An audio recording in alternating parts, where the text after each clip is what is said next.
महाराज जी, आप सिंगर हैं और भोले बाबा के और सभी भजन ही वो करते हैं महाराज जी। हाँ, लाओ दुपट्टा पहना दो, इसी का दुपट्टा पहना। राधे राधे राधे बोल मना, तन का क्या पता। राधे राधे राधे बोल मना, तन का क्या पता। राधे राधे राधे बोल मना, तन का क्या पता। बरसाने की लाडली राधा, हर लेती है सब दुख बाधा। राधा के संग झूमे कान्हा, कान्हा के संग झूमी सखियां। ये अंबर बोले राधा, ब्रजमंडल बोले राधा। कान्हा की मुरली बोले राधा, राधा राधा बस राधा। बहुत सुंदर, बहुत सुंदर। राधे राधे। धन्यवाद, धन्यवाद, धन्यवाद। तेजेश गुप्ता जी, महाराज जी इनका प्रश्न भी इसी से रिलेटेड है कि सत्य और असत्य दोनों ईश्वर है, तो फिर हम केवल सत्य का पालन ही क्यों करें? पहले असत्य का त्याग करो, तब सत्य में स्थित होकर के तब जान पाओगे कि न सत्य है न असत्य, केवल ईश्वर है। पहले सत्य का पालन करो। ब्रह्म सत्यम जगन मिथ्या। पहले जगत को मिथ्या मानो। सूत्र है, अन्वय और व्यतिरेक दो पद्धतियां हैं। सवाल हल करना है तो पद्धति से यह सवाल हल होगा। जो गणित का सूत्र है उसी से तो हल होगा।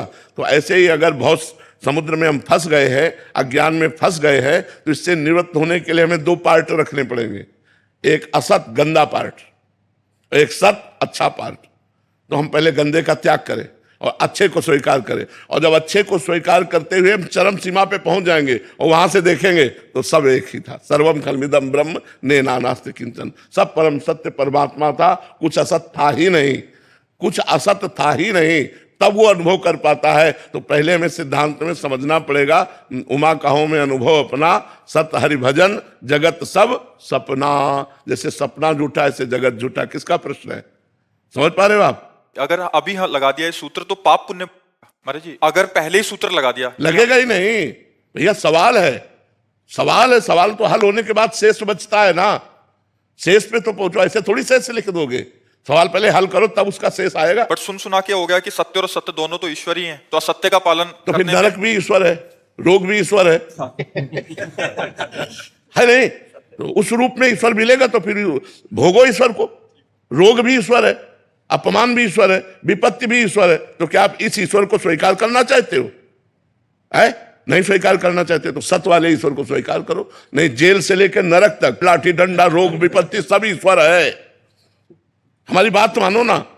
तो अगर इस ईश्वर को नहीं स्वीकार करना चाहते तो असत ईश्वर को छोड़िए, अभी सत्य में आइए। और सत्य से जब वहां पहुंच जाओगे, जब तुम अपने स्वरूप को जान जाओगे, तो असत क्रियाएं होंगी ही नहीं, असत की सत्ता ही नहीं है। ना सतो विद्यते भावो, ना भाव विद्यते सता। सत्य का कभी अभाव नहीं है, असत है ही नहीं। जैसे हमने दूर पड़ा रस्सी देखा, अब हमें भ्रम हो गया सर्प है, अब हमें कौन बचावे? तब तक हम भयभीत रहेंगे जब तक हम उसके नजदीक न पहुंच जाए, या टार्च के द्वारा हम पक्का देख न ले। टार्च के द्वारा पक्का प्रकाश मारा और अरे यार ये तो रस्सी है, सारा भ्रम खत्म हो गया ना। तो टार्च का प्रकाश है ज्ञान, नजदीक पहुंचना है भक्ति, उपासना, उपासन। नजदीक नजदीक पहुंचे तो देखा अरे यार रस्सी है, पूरा भय खत्म हो गया। डरते डरते गए, पर जब नजदीक देखा तो सारा डर खत्म हो गया, क्योंकि वो सांप नहीं था, वो रस्सी ही थी। ऐसे ही जगत नहीं है, ब्रह्म ही है। पर तब जब नजदीक पहुंच जाए, अभी नजदीक नहीं है, अभी जगत के नजदीक है, शरीर आदि भोग आदि के नजदीक है। हमें सिद्धांत से चलना होगा, तभी हम निर्णय कर पाएंगे। अगर सिद्धांत से नहीं चलेंगे तो भोगना पड़ेगा। फिर आपको लगेगा ईश्वर आनंद में है, फिर यहाँ आनंद क्या है? तो दुख ही दुख है। बताओ कहाँ आनंद है? तो इस दुख में संसार का त्याग करके जब हम परमात्मा का अनन्य भाव से वर्ण करते हैं, स्मरण करते हैं, तब ये जगत भी भगवत स्वरूप ही है, ऐसा अनुभव आने लगता है।